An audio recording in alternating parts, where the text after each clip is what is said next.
दरअसल आपको बता दें कि संसद भवन का उद्घाटन हो गया है, पर अभी जंग छिड़ी हुई है।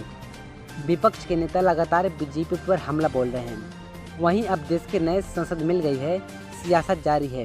उद्धव कोटवाली शिवसेना के मुखपत्र सामने के संपादकीय में एक बार फिर से नए संसद भवन के उद्घाटन पर सवाल उठाए हैं।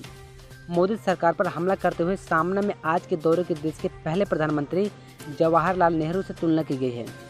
सामने में कहा गया कि दिल्ली में मोदी राज आने के बाद संसद का कामकाज लगभग बंद ही रहता है। पंडित नेहरू के दौर में लोकसभा का कामकाज साल में कम से कम 140 दिन चलता था। अब यही काम 50 दिन भी नहीं चलता। सामने में आगे कहा गया, प्रधानमंत्री नेहरू ने अपना अधिकांश समय संसद के दोनों सदनों में उपस्थित रहकर विपक्ष के नेताओं को भाषण सुनने में बिताया। नेहरू प्रश्नोत्तर काल में भी नियमित रूप से उपस्थित होते थे और सदस्यों के उनके प्रश्नों का उत्तर स्वयं देते थे। प्रधानमंत्री मोदी प्रश्नोत्तर काल में कभी भी उपस्थित नहीं हो रहे और सवालों का जवाब देने का तो प्रश्न ही नहीं खड़ा हुआ।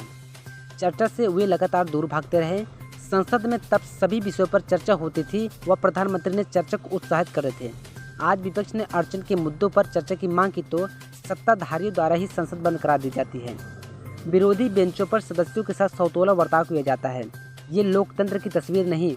उद्धव कोटवाली शिवसेना के मुखपत्र में कहा गया, राष्ट्रपति ने नए संसद भवन को उद्घाटन किया होता, उनके साथ लोकसभा के अध्यक्ष और राज्यसभा के सभापति दोनों के बीच में प्रधानमंत्री मोदी और उनके दाहिनी ओर विपक्ष के नेता मल्लिकार्जुन खड़गे, ऐसी तस्वीर उस लोकतंत्र के मंदिर में देखी होती तो मोदी की महानता कम नहीं हुई होती। राष्ट्रपति ने उपराष्ट्रपति नहीं, विरोधी पक्ष नेता नहीं, लोकसभा अध्यक्ष बिरला को मजबूरी में साथ रखा। नए संसद भवन का उद्घाटन हो रहा है, ऐसे निमंत्रण को आवाज़ लगाने के लिए कोई तो चाहिए, तो इसलिए ओम बिरला साहब थे। ऐसा ये पूरा कारभार है।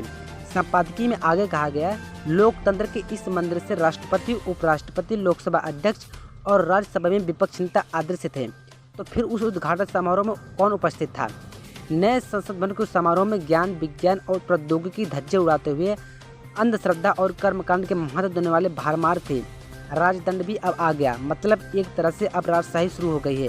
दिल्ली में लोकतंत्र के नाम पर नई बादशाही का राजदंड पहुंच गया है।